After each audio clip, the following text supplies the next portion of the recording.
Escola Bíblica Dominical. Queridos amigos, queridos irmãos, vamos dar início ao nosso estudo bíblico. Primeira carta a Timóteo, capítulo 3, do verso 1 até o verso 7, será o nosso trecho deste momento. Esse trecho continua o que foi começado no capítulo 2, versículo 1, trazendo exortações à igreja em relação às normas e à postura no culto público. Agora, no capítulo 3, as orientações se voltam para as lideranças da igreja. Nesse trecho, que vai até o verso 13, nós vamos estudar até o verso 7 hoje, mas o trecho vai até o verso 13, onde se coloca orientações para bispos e diáconos. Nós vamos estudar as orientações para o bispo, do verso 1 até o verso 7. Pois bem, o que seria o bispo, antes de começarmos a análise dos versos a verso? O que seria o bispo? O bispo seria o chefe da comunidade, o líder da comunidade. É muito provável que se esteja seguindo o modelo da sinagoga. A gente lê nos evangelhos, muitas vezes, Jesus tendo contato com as sinagogas da Palestina e, a um momento ou outro, numa narrativa de milagre, nós somos informados pelo evangelista sobre os chefes da sinagoga. Um chefe da sinagoga, chamado Jairo, foi até Jesus para pedir que ele curasse a sua filha. Então, a estrutura da sinagoga na Palestina, a estrutura da sinagoga, ela compunha um líder, um chefe, um presidente. Esse seria o responsável por aquela congregação, por aquela sinagoga ou por aquela comunidade cristã agora. Ele seria o representante, o líder, seria como se fosse a cara daquela pequena comunidade, o responsável por ela, ou seja, o representante dela. Qualquer questões relacionadas teria um representante que faria a vez ou representaria toda a comunidade nas questões internas ou nas questões externas. Então, o bispo aqui representa o líder da comunidade, o chefe da sinagoga na época ou o chefe das comunidades cristãs. É importante lembrar que nesse final de século, desse primeiro século, onde o texto é escrito, as igrejas são pequenas.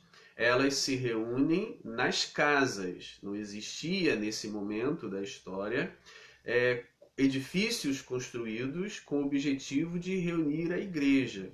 Os edifícios eram as casas dos próprios membros. Alguém que tivesse uma casa grande, que desse condições de reunir 20, 30 pessoas, ou talvez até 50, seria então o lugar onde a igreja se reunia. Então, as comunidades eram pequenas, 20, 30, 40, 50 pessoas, talvez um pouco mais, mas são comunidades pequenas. E cada comunidade dessa tinha então um episcopo, que é a palavra grega, que vai ser traduzida ou transliterada, ou seja, na realidade ela não é traduzida, ela é transliterada. A tradução é dar o sentido. A transliteração é pegar uma palavra numa língua e jogá-la para outro sem uma tradução. Ou seja, a tradução de episcopo não é bispo. Bispo é a transliteração. A tradução de episcopo seria o supervisor, o superintendente, né? Aquele que olha por cima, supervisão, ou seja, que tem a visão de cima, é o representante, é o presidente, é o líder da igreja, é aquele que representa a igreja, é a cara da igreja. Ou seja, então, bispo, transliteração da palavra episcopo, cuja tradução seria supervisor, superintendente, líder, representante, presidente. Bem, quais seriam as características desse bispo exigidas para se tornar um bispo na igreja? Vamos ler o texto do verso 1 até o verso 7, depois vamos reler verso a verso. Diz assim, 1 Timóteo, capítulo 3, versos 1 ao 7. Fiel é a palavra. Se alguém aspira ao episcopado, excelente obra almeja. É necessário, portanto, que o bispo seja irrepreensível, esposo de uma só mulher, temperante, sóbrio, modesto, hospitaleiro, apto para ensinar, não dado ao vinho, não violento, porém cordato, inimigo de contendas, não avarento, e que governe bem a sua própria casa, criando os filhos sob disciplina, com todo respeito. Pois se alguém não sabe governar a própria casa, como cuidará da igreja de Deus? Não seja neófito, para não suceder que se ensoberbeça e incorra na condenação do diabo. Pelo contrário, é necessário que ele tenha bom testemunho dos de fora, a fim de não cair no opróbrio, na vergonha ou no ultraje, e no laço do diabo.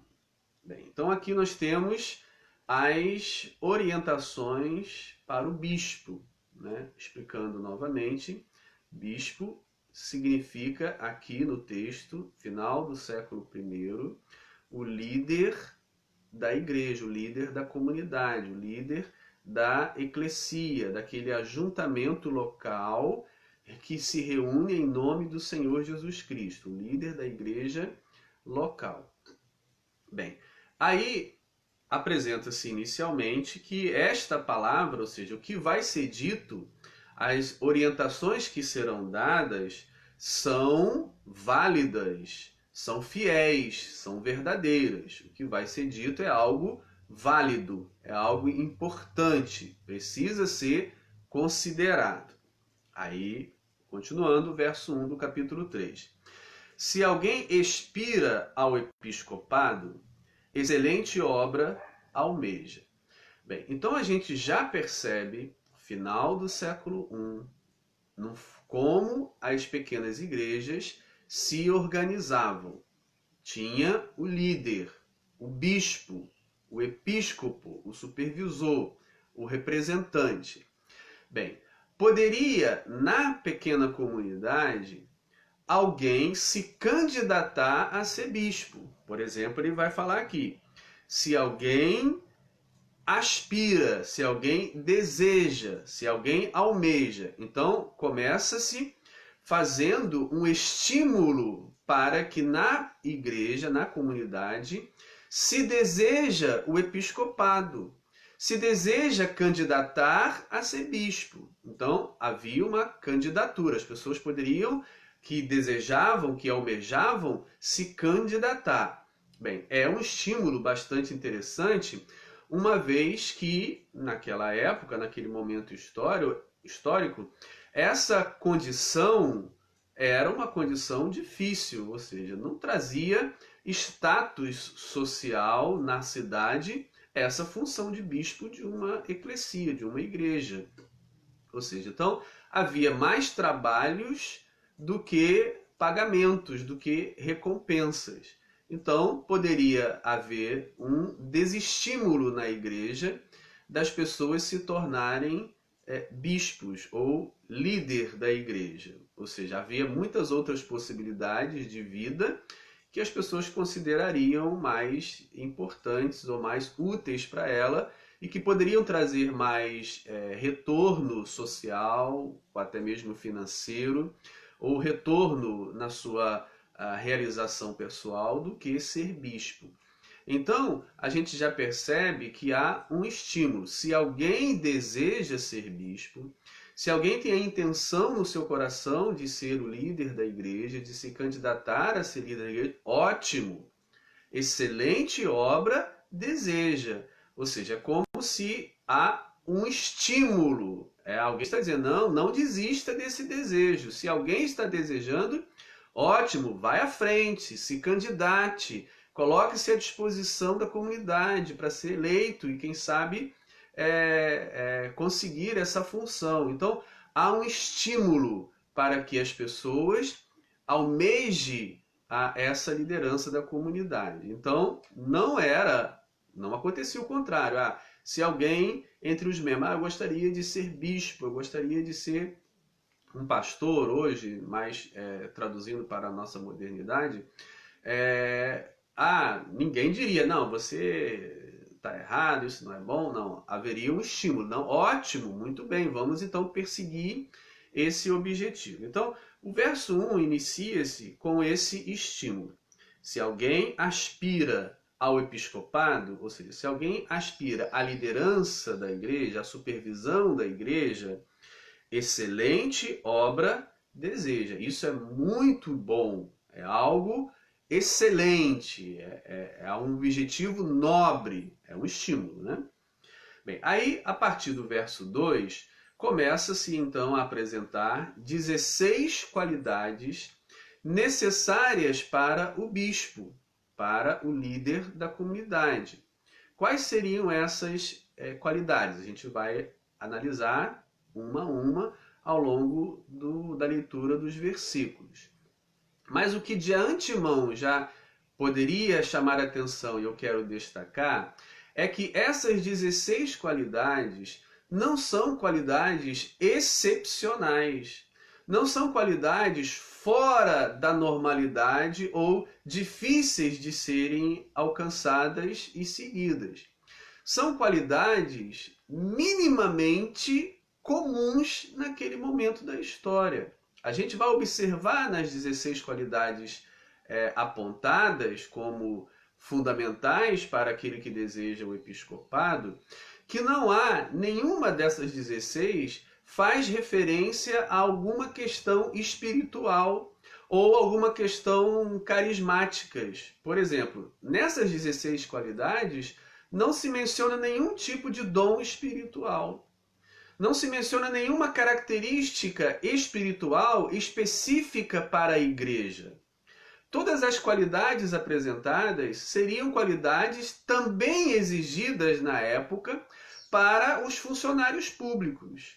Há textos da época que trazem essas mesmas qualidades, essas mesmas orientações para alguém que na época desejasse ser um funcionário público, para alguém que na época desejasse ser um político, ser alguém que ocupasse funções públicas na cidade.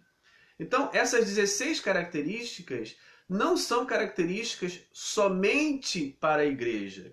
Não são características somente próprias para a igreja. Elas estavam presentes em qualquer outra organização da época.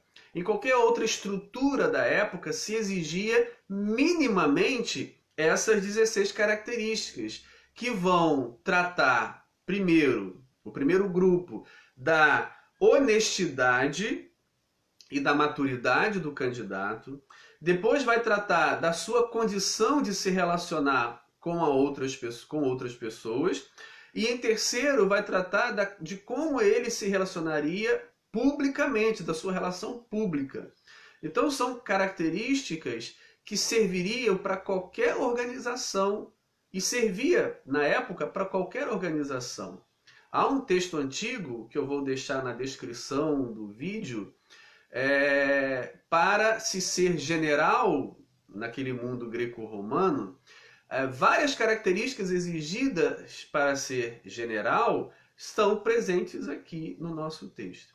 Ou seja, então, no nosso texto, as características, as 16 qualidades, não são qualidades excepcionais ou não são qualidades específicas para a igreja, para a organização espiritual, pois nem trata, por exemplo, dos dons espirituais, nem fala de características específicas espirituais próprias para a igreja, mas fala de características comuns, sociais, em que qualquer pessoa, qualquer cidadão poderia tê-la, qualquer pessoa, crente ou não, deveria ter essas qualidades. Claro, se só houvesse essa lista no Novo Testamento, a gente então não saberia quais seriam as funções espirituais de um bispo na igreja. Mas existem outras listas, outros textos que vão trazer funções próprias para a igreja, características próprias de desempenho na igreja de Deus. Mas aqui traz características comuns numa sociedade que se exige o bom senso e que se exige a honestidade, a maturidade, o bom relacionamento social e o bom relacionamento público. Então vamos a essas 16 qualidades exigidas. Primeira, geral e necessária, ele diz: é necessário, portanto, que o bispo seja irrepreensível. Ou seja, o que seria uma pessoa irrepreensível? É claro que a palavra aqui, irrepreensível, não tem o sentido de uma pessoa perfeita, uma pessoa que não tem erros. Bem, seria impossível achar uma pessoa que não possua erros, que não peque, que não comete algum tipo de erro. Mas o sentido da é necessário que ele seja irrepreensível vai significar que é necessário que ele seja uma pessoa idônea, que ele seja uma pessoa madura, que ele seja uma pessoa que tenha credibilidade, que ele seja uma pessoa honesta, correta e que não seja desmascarado, que não seja confrontado por qualquer pessoa, por qualquer circunstância.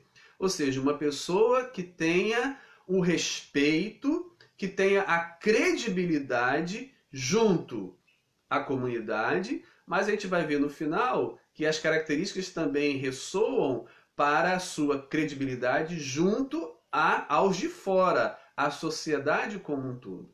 Então, a necessidade dele ser irrepreensível significa que ele deve ser uma pessoa com crédito, uma pessoa com idoneidade, uma pessoa responsável, que tenha uma reputação ilibada, que na sua reputação não encontre crimes, delitos ou comportamentos que sejam impróprios. Uma pessoa irrepreensível seria uma pessoa apta, uma pessoa idônea, né? Ou seja, então a gente já percebe, como eu já falei, que para exercer uma função pública na época, para se candidatar a uma função pública, era necessário que o candidato apresentasse essa idoneidade. Hoje a gente percebe também em muitas funções públicas que a pessoa que almeja aquela função pública não pode ter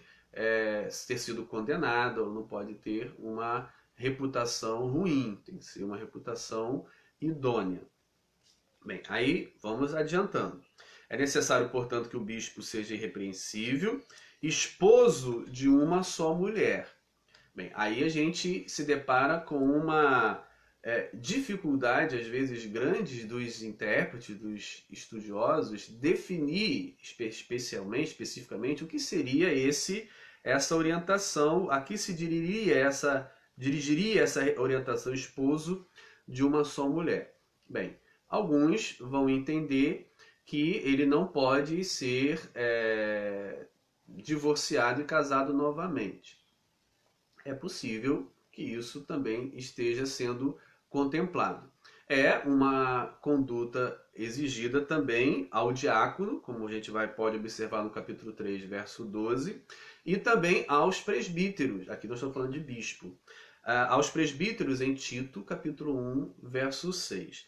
Também essa é uma expressão que vai aparecer para as mulheres, no capítulo 5, verso 9, aquelas viúvas que seriam sustentadas pela igreja para o exercício de uma função eclesiástica na igreja. Né? O verso 9 do capítulo 5 diz: não seja inscrita, senão viúva que conte ao menos 60 anos de idade e tenha sido esposa de um só marido.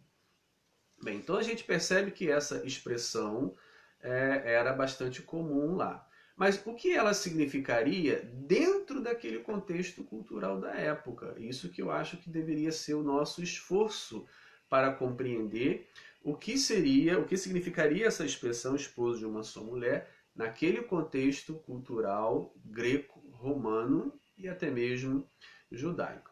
Bem, a gente sabe pela história que o mundo greco-romano, o casamento, a bigamia era ilegal, ou seja, o homem não poderia ter mais de uma esposa, ele só poderia casar com uma esposa somente. E isso também se estenderia no judaísmo, ou seja, ele poderia ser esposo ou ter uma esposa só. Isso não significava no mundo greco-romano que ele, o homem, não poderia se relacionar sexualmente com outras mulheres. Isso não era o fato lá no mundo greco-romano pagão. Ou seja, esposa, ele só poderia ter uma. Mas ele poderia ter escravas e se relacionar sexualmente com as escravas. Ele poderia ter concubinas e se relacionar sexualmente com elas. E poderia até ter contato com prostitutas. E isso não significava que ele teria duas esposas. A esposa era uma só. Mas outras mulheres que não estavam no status de esposa, eles poderiam ter. Então, aqui é muito provável que ele esteja falando para a igreja do final do século I, no mundo greco-romano, que o candidato, aquele que deseja o episcopado, deve ser fiel à sua esposa. Não poderia ter concubinas, não poderia se relacionar sexualmente com suas escravas e nem poderia ir às prostitutas. Ele deveria ser fiel à sua própria mulher sexualmente, ou seja, deveria ser fiel à sua própria esposa. Esse é um sentido muito próprio, considerando a característica cultural do mundo greco-romano. Outra interpretação, que não substitui essa, mas que pode ser somada a essa, que também pode se referir, somando e não substituindo, é que naquele momento da história, tanto no mundo greco-romano, até mesmo no mundo judaico, a gente observa o comportamento judaico relacionado a isso no capítulo 19 de Mateus. No capítulo 19 de Mateus, Jesus é indagado se o homem poderia despedir a mulher ou divorciar da mulher por qualquer motivo. E aí Jesus vai responder que não, por qualquer motivo não, apenas por um motivo grave. Ele vai apresentar lá o motivo grave que poderia acontecer isso no capítulo 19 de Mateus. O que a gente então aprende a partir do capítulo 19 de Mateus? Que no mundo judaico era comum que os homens se divorciassem muitas vezes. Que muitas vezes mandassem suas mulheres embora por qualquer motivo. Ou seja, não gostou ou de alguma maneira teve lá uma situação que o desagradasse e ele então despedia a sua mulher e faria isso muitas vezes, 2, 3, 4, 5, 6, 10 vezes ele poderia fazer isso. Ou seja, então, tanto no mundo greco-romano quanto no mundo judaico, o homem poderia se divorciar muitas vezes, ter 3, 4, 5, 6, 7, 10 casamentos. E é isso que provavelmente está sendo contemplado aqui. Primeiro, o homem deveria ser fiel à sua esposa sexualmente, não se relacionar com outras, que lhe era possível dentro daquela cultura. E também não deveria ser alguém que casasse 3, 4, 5, 10 vezes, mas que mantivesse a fidelidade sempre à sua esposa. Ou seja, em outras palavras, ele estaria dizendo ao candidato que ele precisaria ser fiel à sua esposa, que ele precisaria ter uma vida conjugal exemplar, uma vida conjugal à altura do cargo que ele almeja, uma vida conjugal que pudesse ser exemplo, que pudesse ser testemunho, que pudesse mostrar idoneidade, respeito e uma vida honesta e correta. Bem, vamos já continuando. É necessário, portanto, que o bispo seja irrepreensível, esposo de uma só mulher, temperante, ou seja, temperante moderado, uma pessoa equilibrada, Não poderia ser o candidato uma pessoa que fique com raiva fácil, que seja descontrolado, desequilibrado diante das circunstâncias difíceis. Ele faz um escândalo, ele começa a gritar, ele começa a ofender, ele começa a mostrar um desequilíbrio, ele começa a xingar, ou seja, não poderia ser. E lembra que eu disse, características essas utilizadas na época para as funções públicas. Esse catálogo também havia para o candidato a ser funcionário público ou que almejasse funções ou posições públicas na época. E assim também na igreja se exige que seja uma pessoa moderada, temperante, equilibrada. Não pode ser uma pessoa que fale sem pensar. Não pode ser uma pessoa que, diante de uma situação imediata, já logo fala e fala qualquer coisa que depois, ao refletir, percebe que falou algo errado. Então, como se evita isso? Equilíbrio. Escuta, observa, reflete e então dá um parecer depois de reflexão. Não se deve responder a questões e confrontos e conflitos e situações difíceis no calor da emoção, no imediato. Uma pessoa equilibrada, moderada, temperante, ela primeiro escuta, analisa o que escutou, reflete, se possível, consulte outras pessoas e então depois dá o parecer. Isso é uma pessoa equilibrada. Então, o candidato a bispo tem que ter essa característica, uma pessoa equilibrada, que não fale no calor da emoção, que não fale no calor da raiva, mas que se controle e com calma resolva as questões em evidência. Então, temperante significa moderado, equilibrado. E aí continua. Sóbrio. Né? Sóbrio aqui tem o sentido também de sensato. Uma pessoa sóbria é uma pessoa que pensa, é uma pessoa que tem sensatez, que não fala bobagem, que não fala qualquer coisa, que não dá soluções imediatas sem racionalidade, sem refletir, como se fosse uma pessoa embriagada. Imagine, uma pessoa embriagada é o contrário de sóbrio. Ele, na hora ali, ele fala qualquer coisa e solta o verbo mesmo e depois vê o estrago que faz. Então, qual é o contrário disso? O contrário disso é uma pessoa sensata, uma pessoa equilibrada, uma pessoa que fala com sensatez, com equilíbrio emocional, com equilíbrio racional. Então, o bispo, o candidato a bispo, tem que ser uma pessoa sensata, tem que ser uma pessoa conhecida pelo seu equilíbrio racional, pelo seu equilíbrio emocional, e que sempre fale e oriente a partir do equilíbrio emocional, o equilíbrio racional. Continuando. Modesto.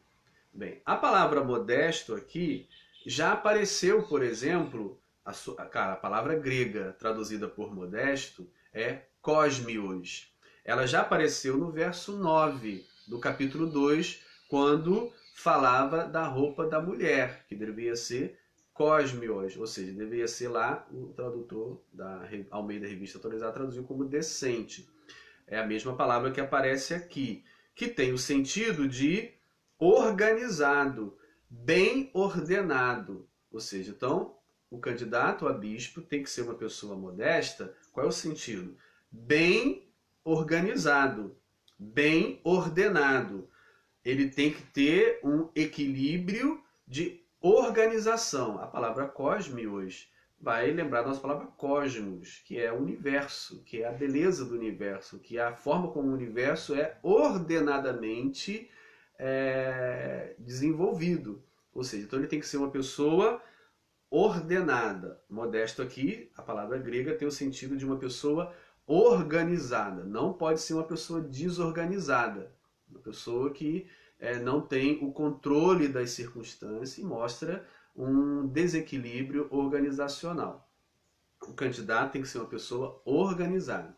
Só lembrando que essas características não trazem nenhuma especificidade espiritual. São características comuns na época para qualquer instituição. E que hoje também a gente percebe que elas servem para qualquer instituição. Não há aqui nenhuma característica especial para a igreja, espiritual, carismática, relacionada a dons. Não há. Ou seja, as características são características pertinentes a qualquer organização que queira ter sucesso, que queira ser bem sucedida. Continuando. Hospitaleiro. Bem, então, até o Modesto, tratava-se de honestidade, maturidade individual. Como uma pessoa tem que ser o seu equilíbrio, a sua qualidade particular. Agora vai começar uma série de qualidades relacionada à sociedade, ao próximo, como ele se comporta em relação ao próximo. Então, a primeira que se menciona aqui ele tem que ser hospitaleiro. A palavra grega, é interessante que a palavra grega literalmente significaria aquele que ama o estrangeiro, né? Aquele que tem amizade pelo estrangeiro. Porque o hospedar presumia-se oferecer casa e repouso ao itinerante, aquele que é de outra cidade, aquele que é de outro país, o estrangeiro que está passando pela igreja, passando pela cidade, e que era então acolhido pelo bispo, pelo chefe da igreja, pelo líder da igreja. Então, uma das características ao candidato a bispo, a líder da igreja, é que ele fosse alguém que amasse os estrangeiros, que hospedasse todos aqueles que passassem, todos os irmãos. Havia muitos profetas itinerantes, como também havia irmãos que tinham negócios em outras cidades e viajavam fazendo os seus negócios.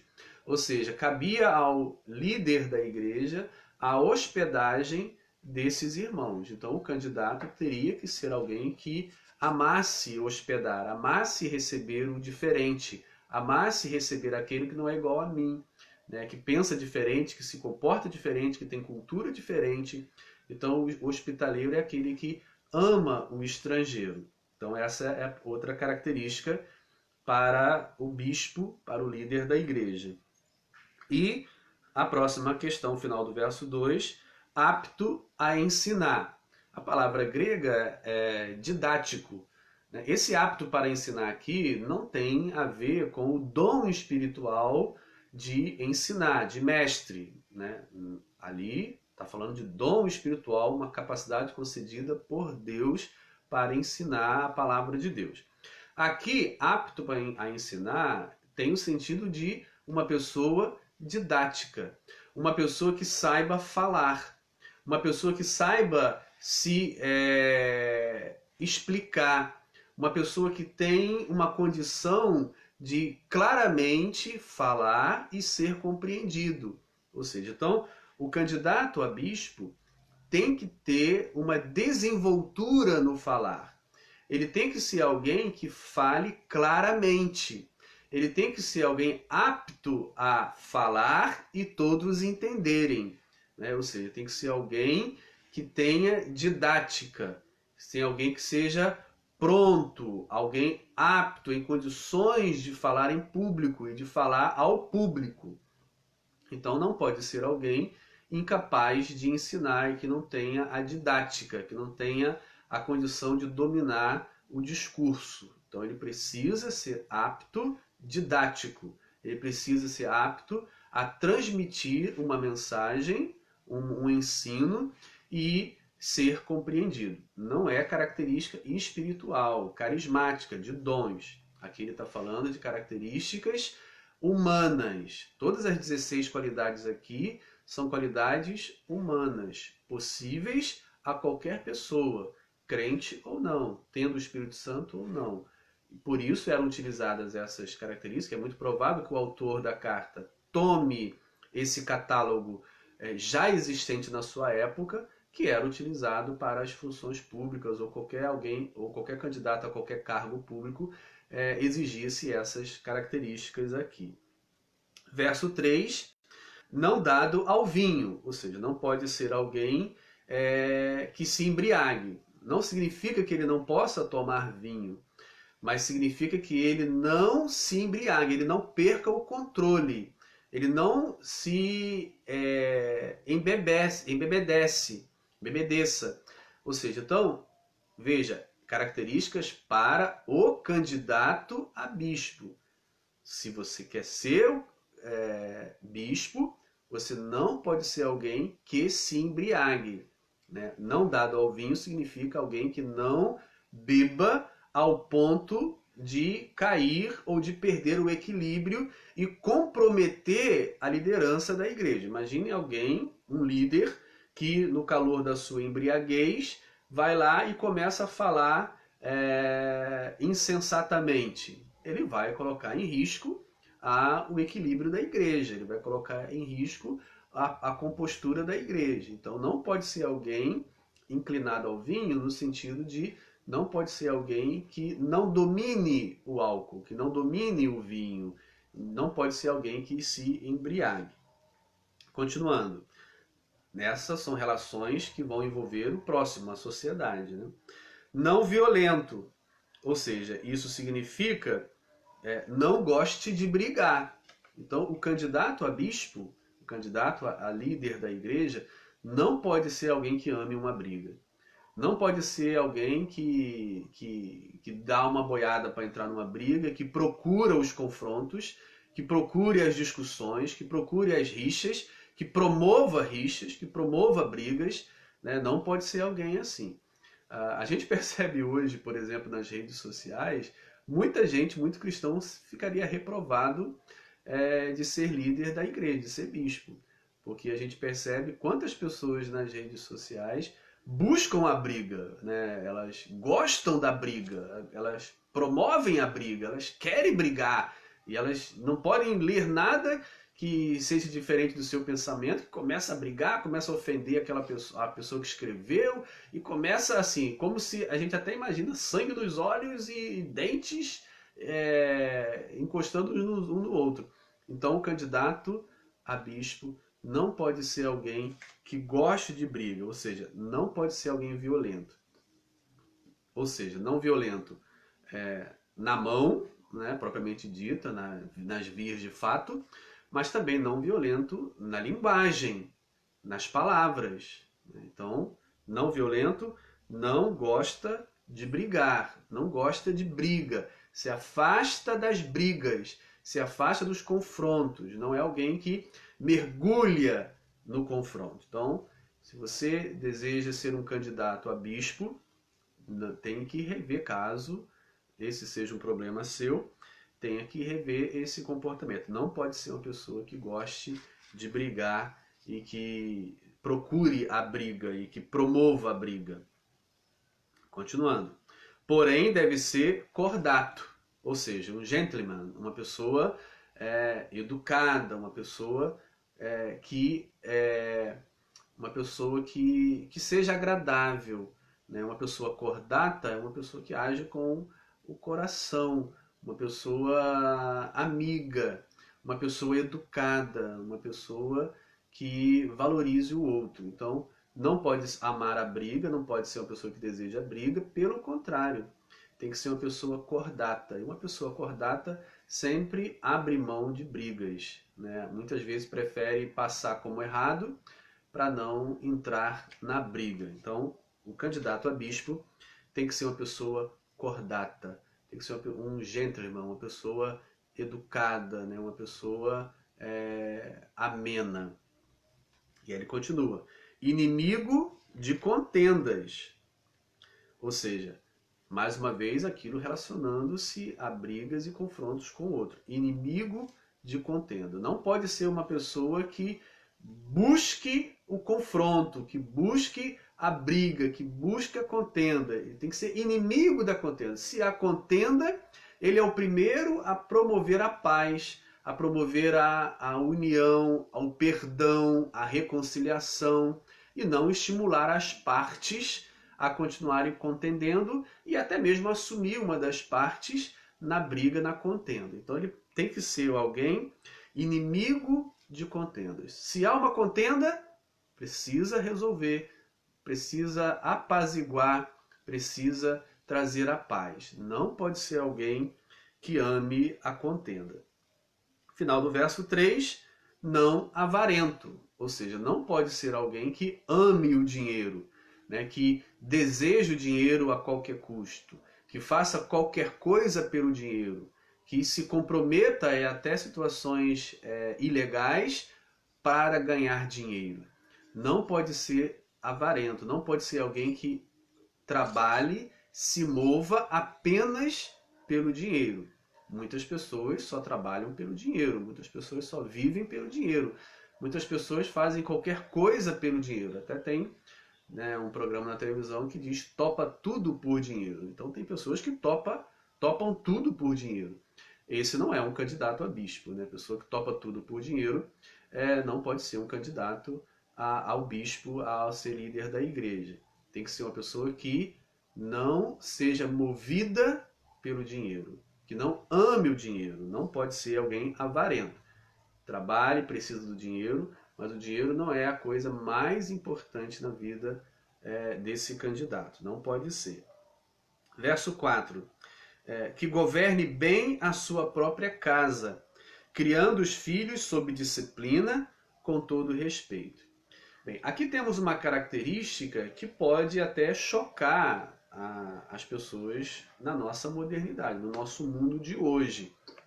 Um critério que talvez não seja estranho a nós, ou seja, uma pessoa que governe bem a sua casa, o seu negócio familiar. Então a gente precisa compreender como que essas coisas aconteciam lá na antiguidade, no momento em que a carta foi escrita, século I da nossa era. Como funcionavam as coisas na cultura greco-romana e até mesmo judaica. Por que se exige do candidato a bispo que ele governe bem a sua própria casa? Bem, veja, como eu disse já no início, esse era um tipo de exigência também para o funcionário público, também para o candidato a algum posto público-político naquela sociedade. Por quê? Porque a casa, a administração da casa, e aqui não significa apenas a relação com as pessoas, a relação com os filhos, com os dependentes da casa, mas também implica administrar bem a casa, significa também administrar financeiramente bem, administrar equilibradamente bem as finanças da casa.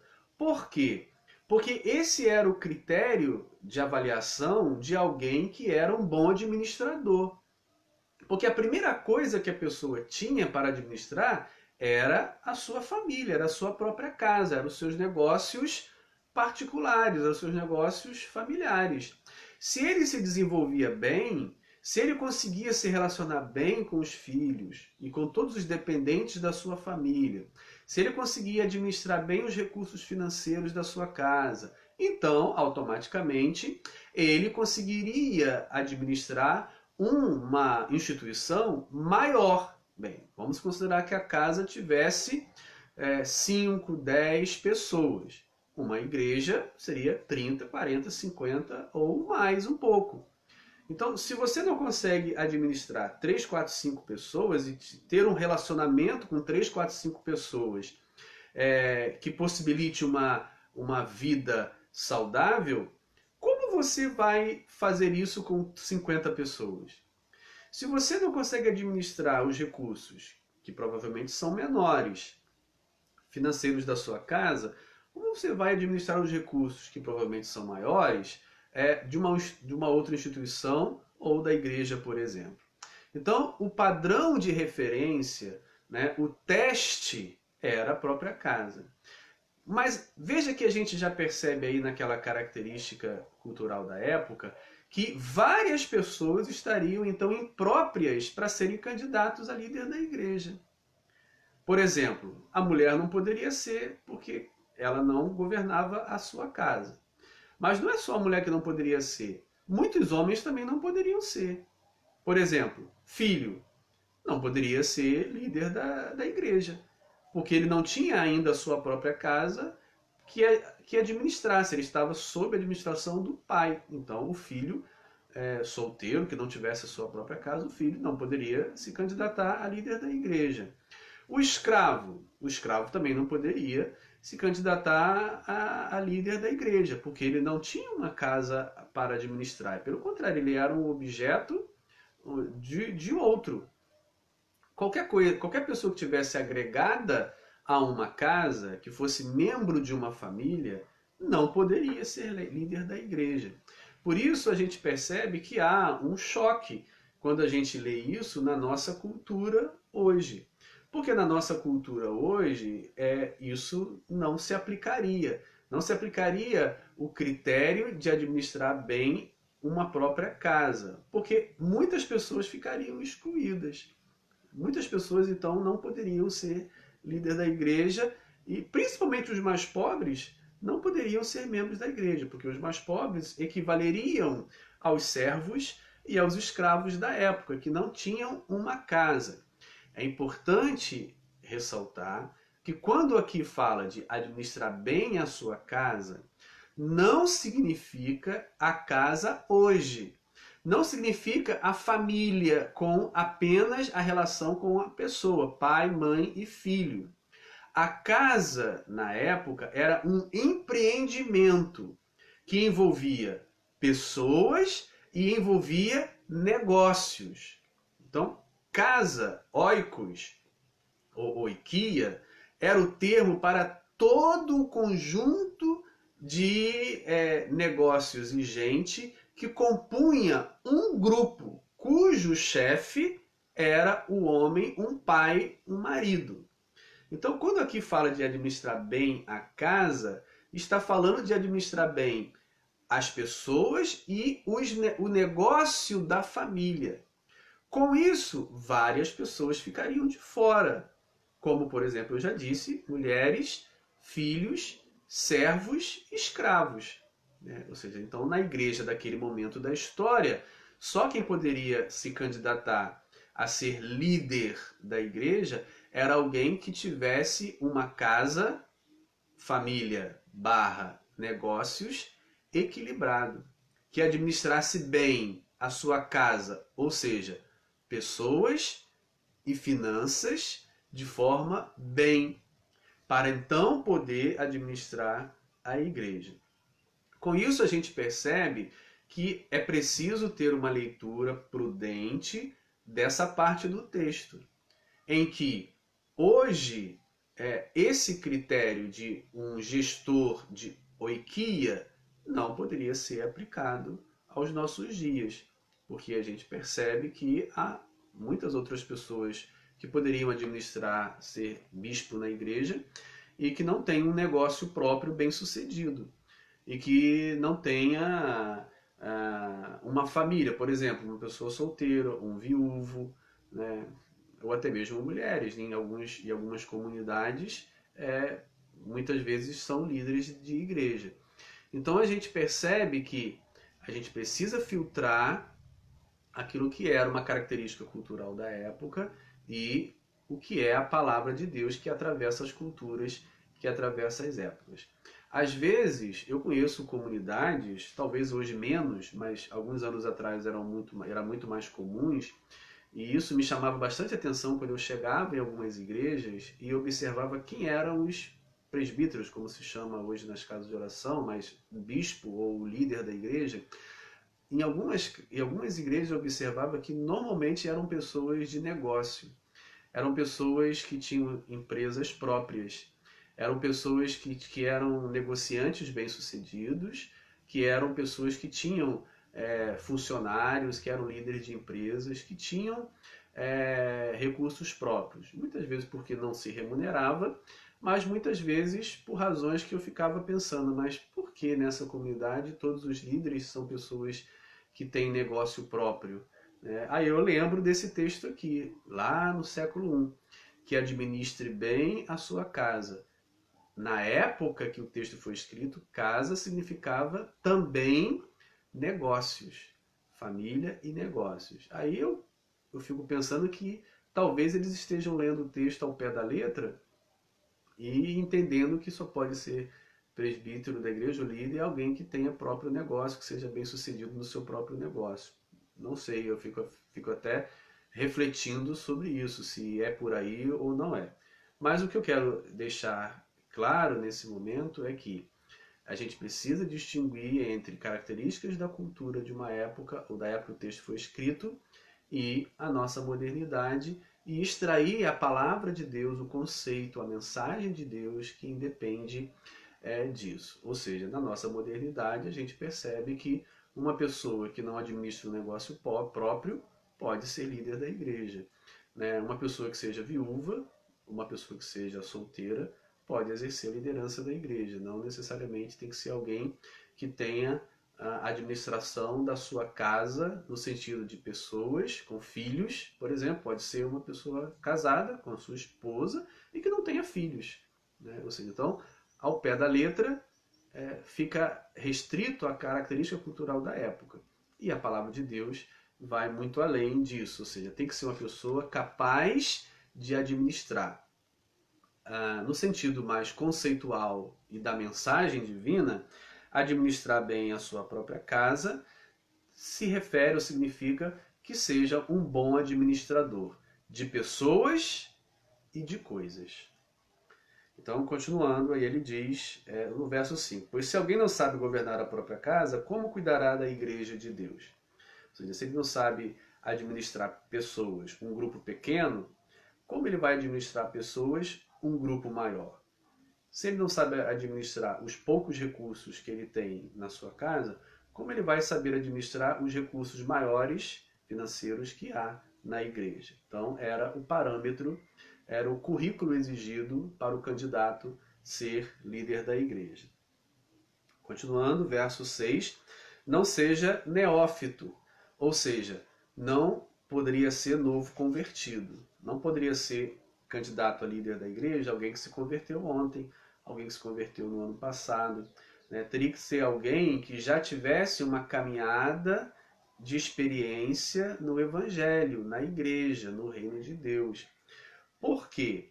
Porque essa ascensão meteórica, essa subida rápida, pode levar ao orgulho e à vaidade, que é a advertência que ele faz aqui. Olha, não seja neófito, ou seja, não seja, no caso da igreja, não seja um novo convertido.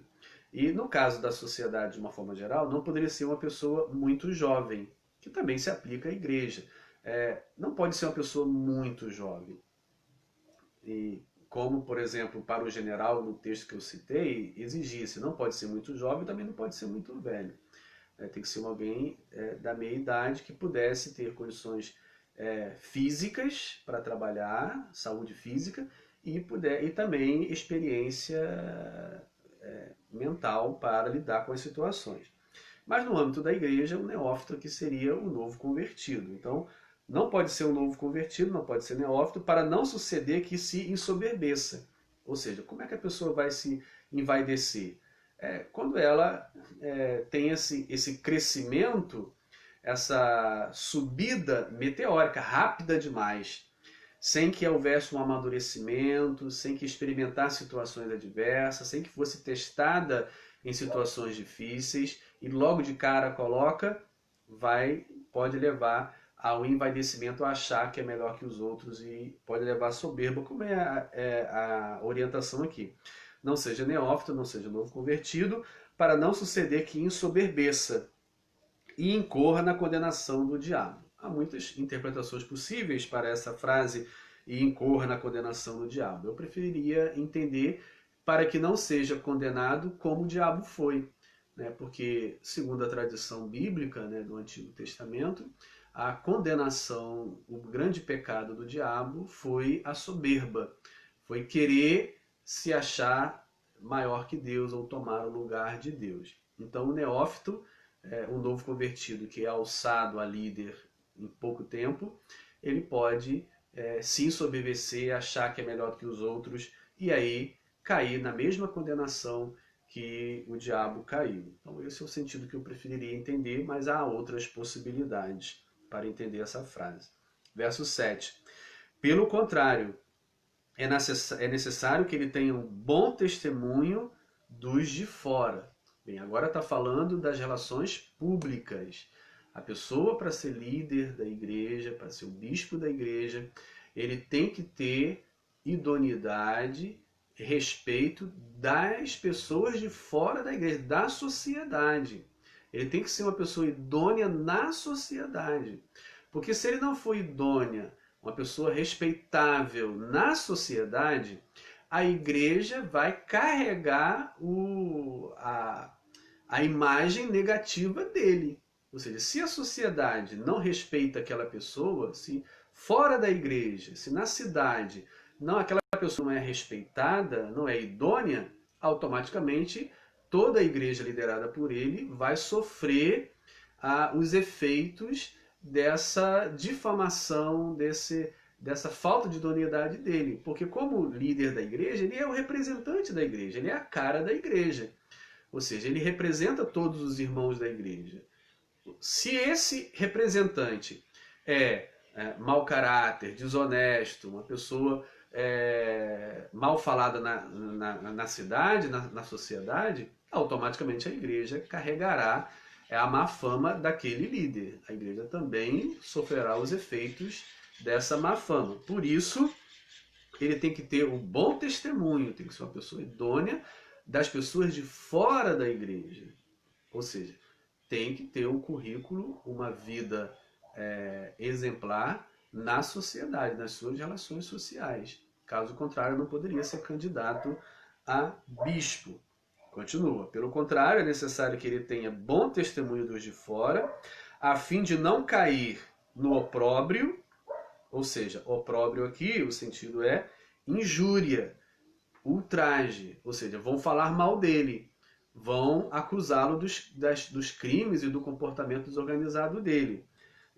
Ou seja, então ele vai criar uma situação para a igreja de vergonha. Ele vai envergonhar a igreja, vai envergonhar a si e, consequentemente, vai envergonhar a igreja.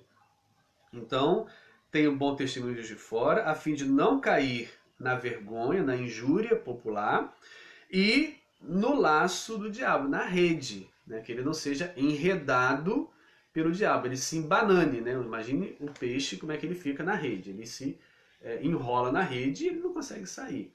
Assim também o candidato a bispo, que não tiver um bom testemunho da sociedade, da cidade, do lugar onde a igreja está, ele vai se embananar, ele vai se enrolar numa rede, né, diabólica de acusações e vai prejudicar a obra do Senhor, vai prejudicar a igreja e vai carregar para os membros da igreja a sua má conduta, as injúrias e as questões ruins que ele tem praticado. Então, é necessário que o candidato a bispo seja uma pessoa idônea na sociedade. Como eu disse no início, essas 16 qualidades servem para qualquer instituição, para qualquer organização. Não são qualidades específicas espirituais para a igreja, mas são qualidades para o homem, para o ser humano, são qualidades humanas, que todo ser humano, todo homem, toda mulher deveriam ser assim, sejam crentes ou não, sejam seguidores de Jesus ou não. É uma conduta ideal no mundo greco-romano da época, era o padrão ideal para qualquer pessoa, para qualquer homem, para qualquer cidadão, para qualquer pessoa daquela época. Exigia-se essas características para então ser funcionário público ou alçar algum cargo público, algum cargo político, algum cargo militar, uma liderança militar. Essas características eram exigidas na época, naquela cultura greco-romana.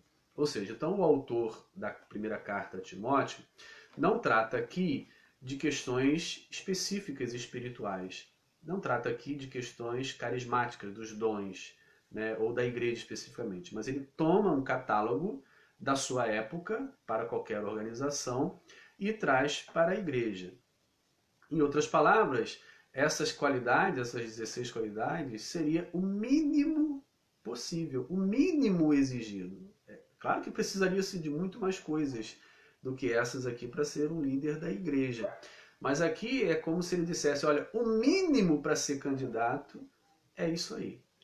Para você se candidatar a ser bispo, o mínimo é isso aí. Agora, vai ser o pleito da igreja que vai decidir entre você e outros qual é o melhor qualificado, quais são as características presentes ou as maiores características presentes, que aí não só seria apenas essa, entrariam outras também. Mas aqui seria o mínimo. Veja que ele está falando para o candidato.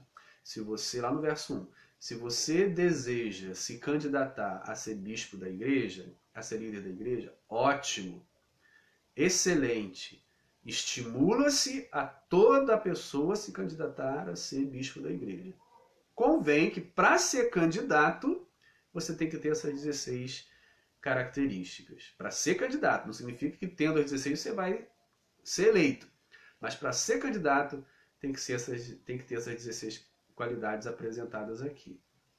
Queridos, que tenha sido útil esse momento que passamos aqui, dissecando o texto, né, olhando o texto verso a verso, as características, e que isso seja útil, que essas qualidades aqui estejam presentes nas nossas vidas, independente da gente ser líder da igreja ou não, independente da gente ser candidato a líder da igreja ou não, que essas qualidades estejam presentes nas nossas vidas, todos nós, até mesmo descrente, que não tem compromisso com a fé em Jesus Cristo, mas seria muito importante se você também cultivasse essas características, que você fosse irrepreensível, fiel à sua esposa ou fiel ao seu marido, moderado, temperante, sóbrio, sensato, modesto, bem organizado, hospitaleiro, amar o diferente, amar o estrangeiro, apto a ensinar, que você busque uma didática, que você busque uma aptidão para falar de forma clara e compreensível para que todo mundo entenda, que você não goste de brigar, que você não seja uma pessoa que se embriague, né, que você não seja uma pessoa violenta nas palavras e nas ações, que você seja uma pessoa cordata, benévola, benigna, uma pessoa gentil, cortês, que você afaste de briga, seja inimigo de contendas, pelo contrário, seja um pacificador, que leve a paz sempre, que tente sempre juntar as partes em contendas, as partes em brigas, que você não seja um amante do dinheiro, né? Que você seja uma pessoa que trabalhe pelo bem das pessoas em primeiro lugar, que o dinheiro seja uma consequência, que o dinheiro esteja em segundo plano, que ele venha, né? A gente precisa do dinheiro, mas que ele não seja a principal razão do seu trabalho, a principal razão da sua existência. Automaticamente, quando a gente trabalha, o dinheiro vem, mas que não precisa ser esse a razão principal. É o seu trabalho, eu só faço isso se ganhar dinheiro. Ou seja, não seja avarento, né? Que seja uma pessoa equilibrada, uma pessoa que tem um bom testemunho, uma pessoa que quando fala as pessoas respeitem, as pessoas considerem, pode não concordar, mas que pelo menos respeite e escute, né? Isso é uma coisa que a gente vai conquistando no dia a dia, nas nossas relações sociais, nas nossas relações familiares, nas nossas relações eclesiásticas, a gente vai conquistando o respeito das outras pessoas. E isso é algo que se ganha passo a passo, não se ganha de uma hora para outra.